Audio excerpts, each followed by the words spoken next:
started with messages of hope on global warming, and that's clearly in there. But the spiritual openness and the curiosity about the other side and what happens there, and you know what were transitions like, that really got my attention. Welcome to Exploring the Mystical Side of Life with your host, Linda Lang.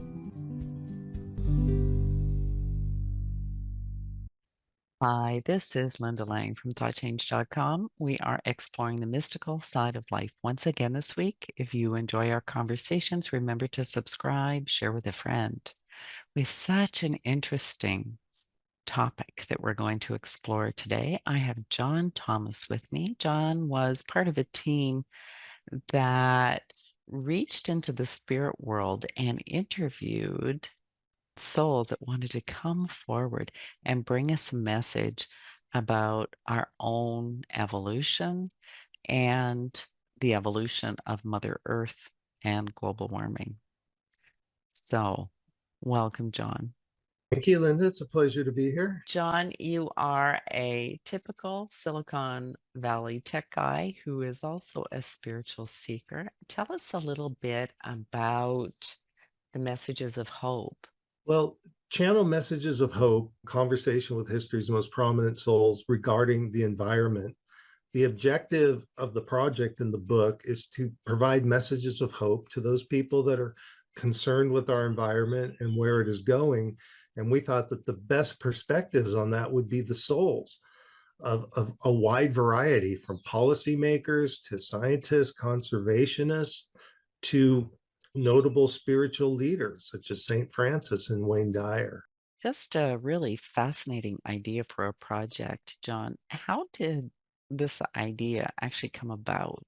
So the way this started is that my wife, Carolyn, her friend, long-term friend, is Sam, the channeler. And Sam initially had skills in terms of animal communicating. And what came through after a number of years is that Sam started receiving very high vibration messages that were clearly intended for Carolyn. Sam did not really understand who it was or where it was coming from, but it was clear it was for Carolyn. So when Sam told Carolyn about this, they had the idea that maybe Sam could bring in this soul that really wanted to communicate with Carolyn. This is kind of a step up from the animal communications.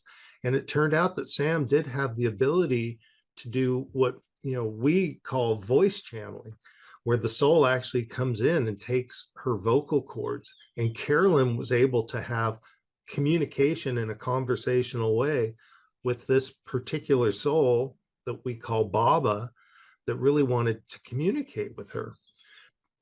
Once Carolyn realized that this voice channeling capability existed with Sam, and by the way, after these voice channeling sessions, Sam has no real recollection of the session. She can feel energies at times, but she doesn't feel the content. Carolyn had the idea that if we can voice channel souls, especially the soul Baba, who made it clear he was an ascended master on this group on the other side called the Council, maybe Carolyn had the ability to have conversations with almost any soul that would come in.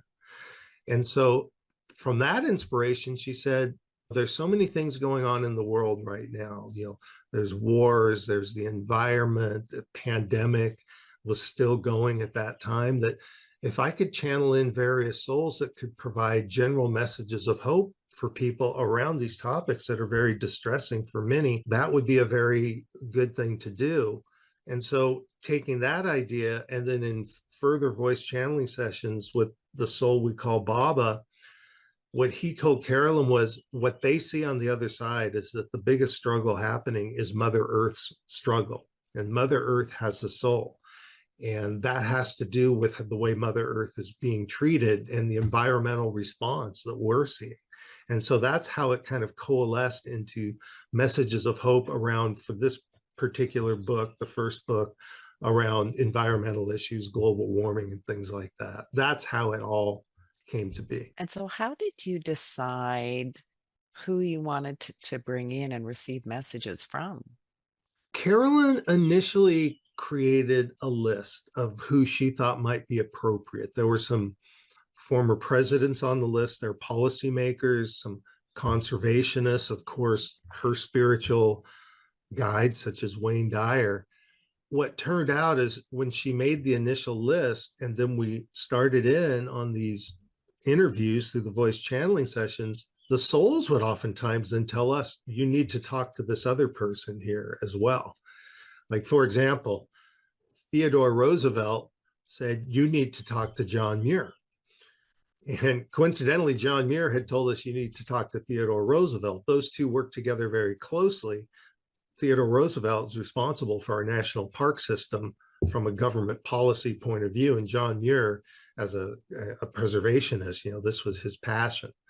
So the list kind of evolved and developed as we went into it. But as it turned out, when you look at the 19 souls, there's a really interesting mix from the policymakers, the scientists, the conservationists, the spiritual leaders, and you get a different perspective. So putting it all together, what I think is the richness of a lot of the messages. Does it look different on the other side than what it looks like to us here? Well, what we could gather from that is that on the other side, they're not sitting around. They actually have working groups. The technologists oftentimes are part of large working groups, or maybe take John McCain is working with George Washington and others to preserve our democracy. We definitely had insights into what the transition and how things looked at the transition. We also were given insights in terms of when these interviews were happening, were they being watched? And I had this vision in my mind based on the descriptions from souls. It's almost like a movie theater as they were watching these interviews of maybe 100 souls at a time. As one of the souls told us, it's a hard ticket to get to watch these interviews. The council was controlling this. So, it's really a little bit hard for me to say, but one thing that's really clear is that it's high love, and it's all about the energies on the other side. And all the souls, all of them loved it on the other side, even though some are really excited to come back into a body because they have things they want to work on. But by and large, it's a really hard environment to imagine, but it's a pure loving environment. That is completely clear that came through. And they're obviously working very diligently to improve this dimension. They are. And different souls are working on different things that are their passions. Tesla, for example, has many scientists on Earth that are working on things in a body that they are providing guidance, and the guidance comes through in terms of inspiration, such as in dreams or aha moments. We might say a lot of people, as the souls told us, might think that they had this idea, but the idea oftentimes was downloaded to them. In the same way that when Carolyn came up with this idea, I could channel many souls for this messages of hope. In further discussion, no, the council gave her that inspiration. And actually, channel messages of hope is not Carolyn's project per se. It is the council's project. And it is Carolyn's contract with the council to carry out their wishes on this. That became very clear. So the way that the souls interact with people in the body, it's subtle at times, but it's definitely there. And I think a lot of it has to do with how receptive people are to having that kind of influence show up in their life. This book is essentially about global warming, yet you mentioned messages coming through about what the transition is like. So obviously there's some other spiritual concepts, let's call them, that are covered in this book aside from global warming. That's curious to me. What happened is we started the interviews, and they're not technical interviews about global warming, although Carolyn did a lot of research to understand the current situation we're in. We're not climate scientists here, but we wanted to explain our understanding of the state of affairs when we started talking to a soul about this to get their impression. At the very beginning of the interviews, we weren't asking as many questions about what is happening on the other side. What was your transition like? We kind of evolved into that because the souls were very forthright and willing to talk to us. So we went down those roads as far as we could because we were very interested. I mean, finding out things like, Wayne Dyer, what was his transition like? He said that when he transitioned and he arrived and he came into that environment, it looked just like Maui, his home, because in his mind, that was heaven. That was his first glimpse when he came to the other side, as well as thousands of unrecognizable souls that were clearly people that had been influenced by a lot of his work. He was a teacher, touched many people that he didn't even know. And that was there to greet him when he came over. It started with messages of hope on global warming, and that's clearly in there. But the spiritual openness and the curiosity about, the other side and what happens there, and, what were transitions like, that really got my attention. And so as we did more and more interviews, we started going more and more down that path. And I will tell you that the souls, especially ones that we believe to be on the council, such as St. Francis, would let us get to a point and then they would say, we're not going any further on that. So, but we did try. We didn't want to annoy any soul, but we did, pursue those topics. What was something that really surprised you to learn about the other side? Well, what surprised me, maybe there were a couple things. You can say, oh, it's an environment of pure love, but what does that feel like? I had a dream soon after doing some of these interviews, and this dream will never leave me as long as I'm in this body. And this feeling of just having this pure acceptance, this warm feeling of, it's hard for me to describe, but I had that feeling in my dream. I can still imagine it vividly. So I know that the souls told, especially St. Francis, there is nothing to fear about transitioning. When you get here, it's all love, no matter what happened. But there is a review process that does happen on the other side. Like, for example, we talked to Richard Nixon. And of course, Richard Nixon has his history here, and we're not Nixon apologists by any stretch. But Carolyn, in her research, found that Richard Nixon was far ahead of the game on many environmental issues back when he was president. His State of the Union in 1970 discusses many environmental initiatives that he had. So we wanted to talk to him because of that. We weren't interested in Watergate and all these kinds of things. So we were told by Stephen Schneider that Richard Nixon is in a deep isolation, because what we've learned is that when a soul goes over, there's a review process of what you did in that life in a body, what lessons you learned, what mistakes, or maybe that's not the right word, but your experiences are reviewed. And Richard Nixon being in deep isolation was a review process. And when we went to channel him, we did not know if he would show up. And Carolyn was actually very apprehensive of that, but he did show up. And interestingly enough, he seemed confused when he came in, because he said, are you sure you want to be talking to me? And so when Carolyn explained that it was what he had to do with his environmental initiatives, he sort of grudgingly accepted that.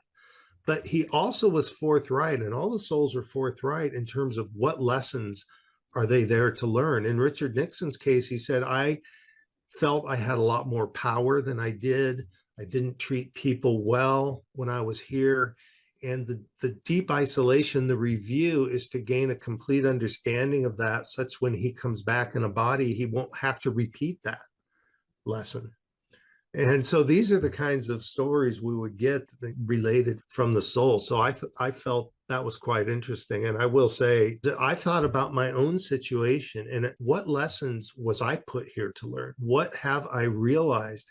And I've come up with a couple things that are life lessons that I need to learn. I can see the consequences of maybe not having addressed those if I would have done things differently, that I don't think I would be thinking about if I hadn't been able to participate in all these soul reviews. And, if I come back in a body, I don't want to have to come back and redo the whole thing all over again. As the souls told us, you're here to learn and to grow and to make advancements. Mileva Einstein told us specifically she's had 122 lives in a body. And let me add one more thing, Linda, about what were some of the things that I learned. When we were voice channeling a soul, we were talking to their higher self regarding the lifetime of our interest. But take Mileva. Her son, Edward, had schizophrenia when she was married to Albert. She is currently in a body as a psychotherapist in India right now, today. Yet we were talking to her higher self, and she was telling us all about this. So that is just fascinating. It's very fascinating. I'm curious if Sam's voice changed while she was channeling different spirits. Well, this was another thing. One of our early channel sessions was with John Muir. And when he came through, all of a sudden she was talking with kind of a Scottish accent. I was like, wow. She has an accent. If you call my West Coast accent an accent, sounds just like me. So that came through. And on our website, channelmessagesofhope.com, we have various audio from some of these interviews. You can hear it. But Tesla being, Serbian, Eastern European, that comes through. So yes, it is very interesting how the voice changes, and even kind of the inflections and the way the souls use words. We've had this comment more than a couple times from the written word. They that knew those souls, and when they were here in a body, such as Wayne Dyer, like that sounds like how he talks. And then if you can go to the website and you hear a few of the audio snippets, you can make your own decision on that. But to me, that was one of the real surprises when we started this. And so interesting to hear that the other side is also concerned about the earth and global warming. Did they give us some actual concrete suggestions? Well, let me take it to the highest level that really sunk home to me. And St. Francis put all this together. And, the whole project from the council started because they saw Mother Earth in such a struggle right now. And what St. Francis teaches us and tells us is that we have to look at this. We are all one. Man is not treating each other very well right now, and hence is not treating the earth very well. And the earth is reacting in kind with what's happening with the environment, with global warming and the consequences of that. That man needs to revere nature, animals, all living things, including the soul that is Mother Earth has a soul. Jacques Cousteau would also tell you that the ocean has a soul. And for us to put those together, John Muir said the earth is like a church and you need to respect it as such. And if man did that, Mother Earth just gives us this gift of here's the environment, everything you need as humans to live. So all we have to do is treat her well and respect her, thank her. And I think the example, maybe it was St. Francis too, he said, if you have a family member and you don't treat that family member very well, you may not have a family member you can count on for the long term. And there's no difference with Earth and our environment. Wayne Dyer would say there's visualizations of Mother Earth and how we can give thanks to her. So the spiritual leaders were really putting it all together for us that we're all one. But if you go back to the policymakers, they had very specific ideas too, much more tactical, I might say, in terms of you have to give China certain incentives to go more to renewables. It's all about the money. Jacques Cousteau had many ideas in there about plastics are such a problem in our ocean. There's a lot of work right now to create new plastic materials out of kelp and seaweed that the souls are supporting that work on their side. So there were a variety of different things, but one takeaway for me is that we can be in a little bit of despair. One person, and I see this environment going the way it is, what can one person do? Well, one person can do a lot. If you just don't take more than what you really need. If everyone on this earth for a month said, I will not litter. And if I see a piece of litter, I'll pick it up. You can only imagine the change that would happen. And examples that were pointed out to us by Keeling and Stephen Schneider, I believe to a degree, is that look what happened in the pandemic. The air over Beijing cleaned up. St. Francis would say we need to slow down. We need to lead a simpler life. And when that happens, I'm not saying we should be in a pandemic all the time, but when we were in that mode where people were not out doing the classic things, the environment cleans up.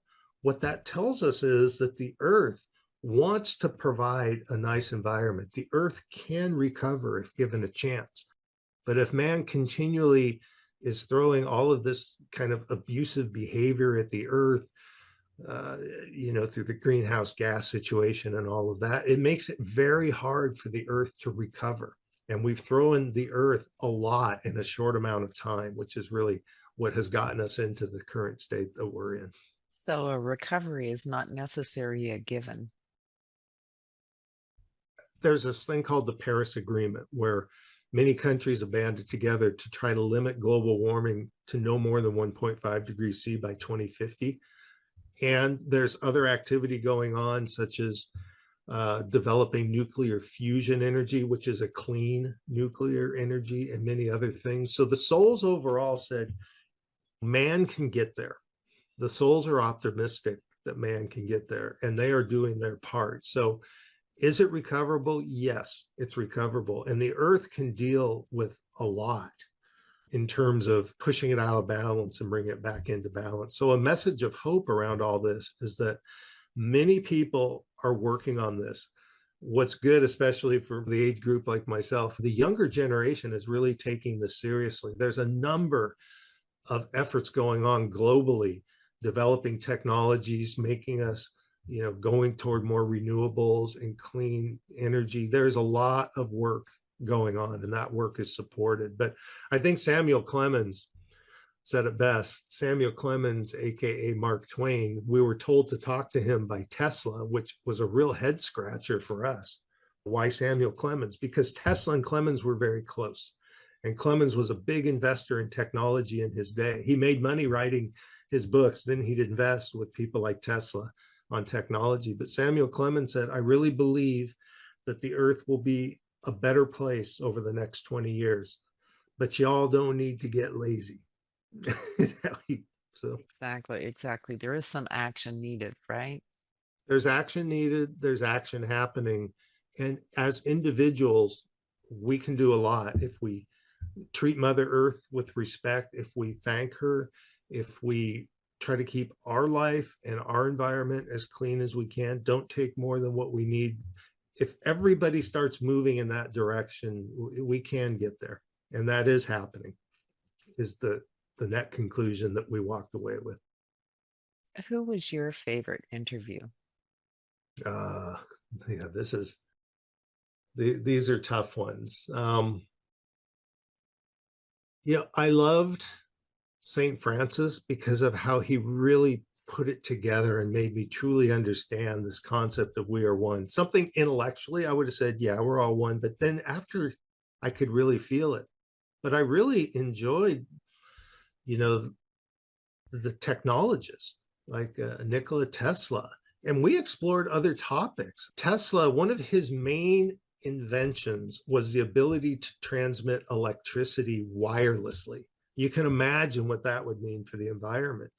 But when Tesla died, when he transitioned, there was this notion of Tesla papers. He left many trunks, huge trunks of all his inventions and writings that disappeared. And there's always been a big controversy what happened to the Tesla papers. And Tesla told us, he said, well, what's going on here is that the US and Serbian government have locked down all those papers because there's a big concern that that wireless electricity technology could be used for weapons of mass destruction. It could be a very bad thing. So they've really buried that. And he gave us that insight. I was always curious about that because I've read many things. So each soul in their way had different aspects of the interview that really stuck with me.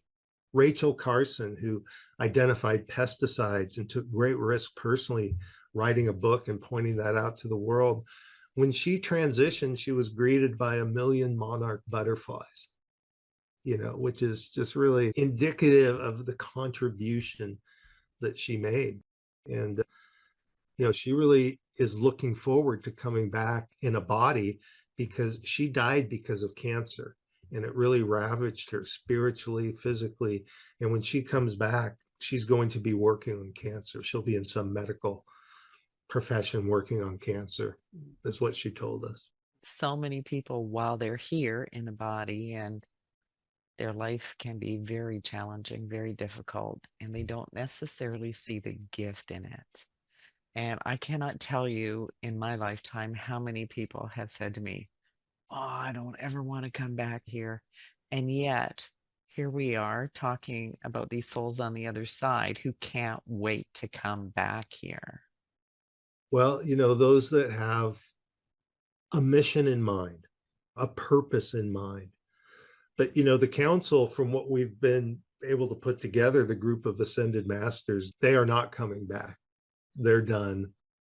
Even Samuel Clemens, we asked him, "Are you coming back in a body?" He said, "No, I have graduated," was his exact words.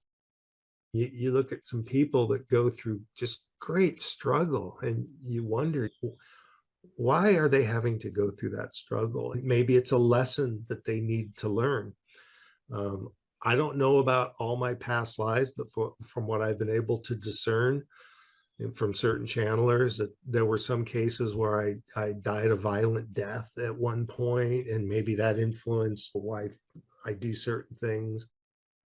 I don't know, but as we've learned, it's not for us to know everything about how the whole thing works. What is for us is to learn and grow.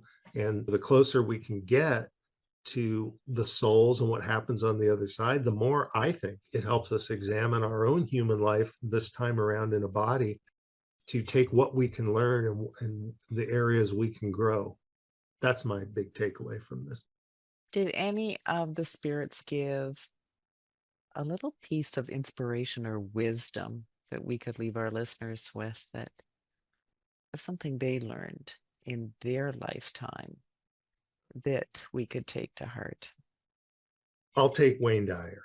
He said, "Send love to Mother Earth through meditations and visualizations." He even is doing work like that on the other side with other souls, as we were told. Cousteau, this is back to the conservationists, said that we need to preserve coral reefs as sanctuaries without human interaction. The insight that some of these things that we might take for granted are part of the overall ecosystem and the balance. And I think that the concept, as we were told by a couple souls, that Mother Earth is not happy right now. She doesn't feel that she's being treated well. And so we're seeing that reaction.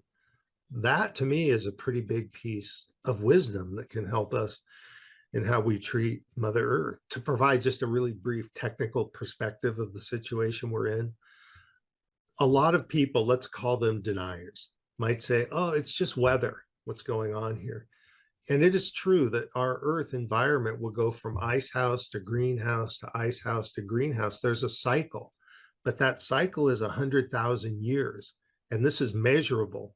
As Dr. Keeling told us, we can look at trapped bubbles in the ice cap and we can see exactly what the composition was. But what we've done as man in this industrial age is throwing such a quantum leap of change at the Earth. It's such a small sliver of 100,000 years. What we've done is the Earth simply is getting to a point where it can't recover. And it would be a very sad thing. This is not just man, this is animals and nature and plants and trees that communicate with each other. Everything is connected. And so if something goes out of balance, all the connected things are going to face a consequence. This has become clear to me going through this effort. A lot of it is simply about the behavior of individual people. The more we can do to educate children at the young age of what they can do in terms of treating the environment like a family member and treating it as if you were in a church, and why that is so important, I really think would go a long way. So it's really up to us, Linda, I guess, at the end of the day. it's encouraging to know that we have help from the other side that has a higher perspective than we have here in the midst. It certainly was inspiring to me and reassuring that that is happening. And I can tell you that on the other side, they're very concerned about the situation here. And I'm sure there's other projects going on in other places. Messages of Hope is what they wanted, and they chose Carolyn, through Sam and to a degree myself to carry that out. That the technologists are working in groups right now to influence science. The policymakers are doing their part because preserving democracy actually is a big part of this. And the spiritual leaders are doing their part to try to get people to really understand that we are one and that Mother Earth feels revered and respected. So, yeah, there's a lot of activity, and it came through all of these soul interviews, and it was very reassuring to me, but it also said we have a great responsibility here. And so our responsibility is to try to get the word out on this to people that need it, people that are spiritually open, curious, are concerned about the environment. This is our way to try to get that word out. And where can we send people if they want to learn more? Our website is a great place, www.channeledmessagesofhope.com, all one word. And you can hear parts of certain interviews on the site. If you're interested in getting the book, that's easy to click when you get to the site. Beautiful. Thank you, John, for being my guest. Thank you for the opportunity to chat with you and your listeners. And thank you for listening to this week's edition of Exploring the Mystical Side of Life. You will find all of our conversations on YouTube, Apple Podcasts, on Spotify. Come visit me at thoughtchange.com. Pick up your copy of Learning to Listen, and we will see you again next time. Bye for now.